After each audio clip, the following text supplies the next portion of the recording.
로마에는 카타콤이라는 지하 무덤이 있습니다. 말 그대로 지하에 있는 무덤입니다. 당시 지상의 시체를 안장하기에는 가격이 너무 비쌌습니다. 돈이 많이 드는 일이었어요. 그래서 지하에 무덤을 만들고 시체를 안장했습니다. 그런데 이 카타콤 지하 무덤은 무덤의 역할뿐만 아니라 그리스도인의 피난처 역할도 했습니다.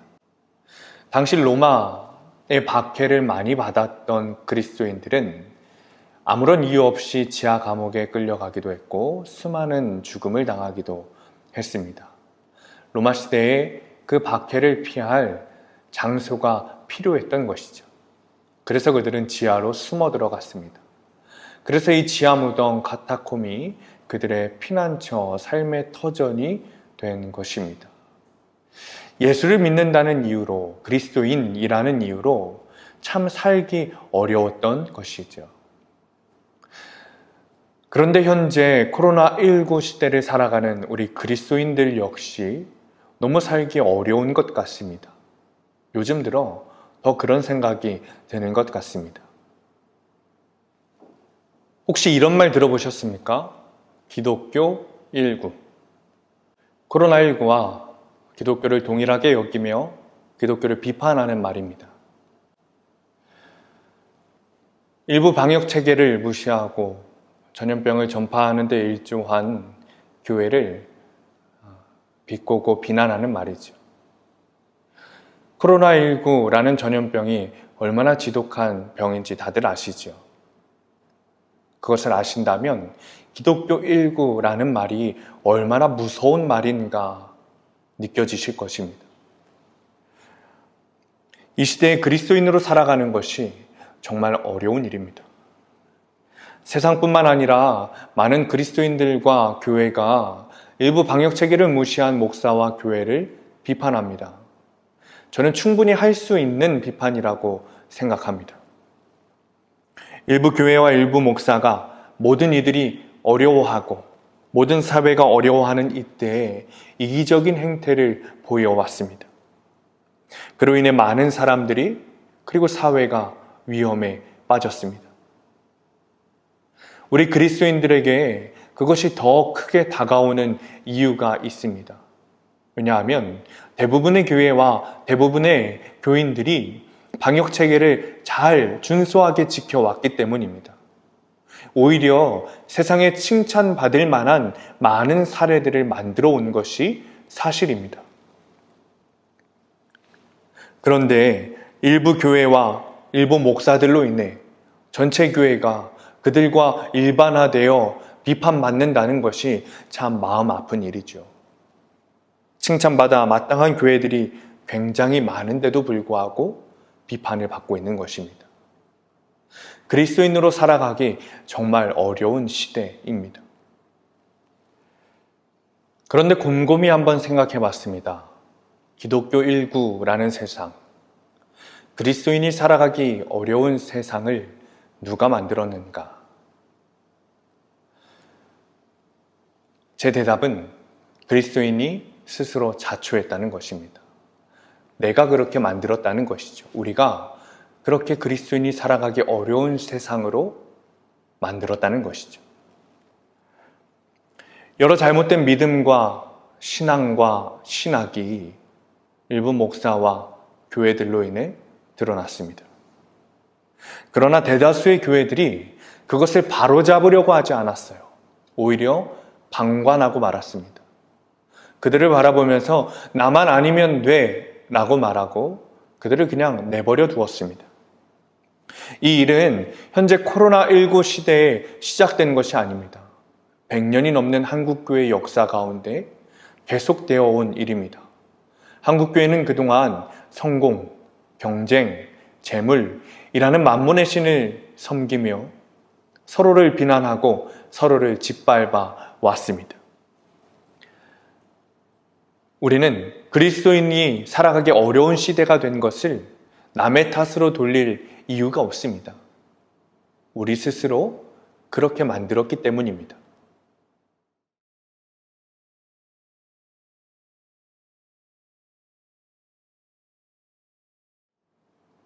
너희는 세상의 빛이라. 산 위에 있는 동네는 숨겨지지 못할 것이다. 이것이 교회와 그리스도인의 본질입니다.